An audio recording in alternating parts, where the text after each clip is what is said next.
In today's video, I'm going to teach you how to create a Google form, a simple and effective way to collect information and feedback. Google Forms are incredibly useful whether you're organizing an event, conducting a survey, or collecting any kind of response. Let's dive right in, and I'll guide you through the process of setting one up from scratch. First, you'll want to head over to forms.google.com. This is the homepage where all the magic begins. Once you're there, you'll see a few options to start creating your form.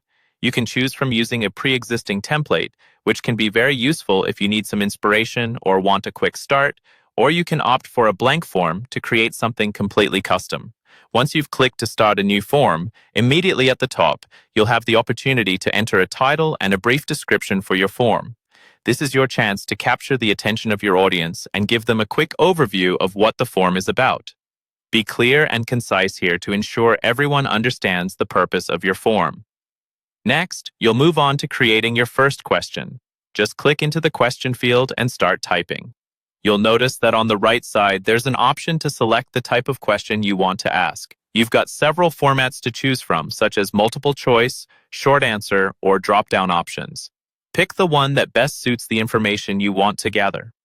If you choose a multiple choice or drop-down format, don't forget to add the various options for the respondents to choose from. Feeling creative? Add as many questions as you need by clicking the plus icon on the right. This feature allows you to seamlessly expand your form, question by question, creating a comprehensive questionnaire for your specific requirements. Want to brighten up your form and make it visually appealing? Use the palette icon to customize the theme. You can tint your form with a variety of colors or select a background image to truly make it your own. This personal touch can keep respondents engaged and make the form look professional. Before you call it finished, make sure to click on the Settings gear to adjust your form's configuration. This area allows you to do things like collect respondents' email addresses, limit each person to one response, or even turn your form into a quiz by assigning scores to different answers. With everything set and ready to capture the information you need, you're now equipped with a fully functioning Google form. Thanks for watching, and I hope you found this walkthrough helpful.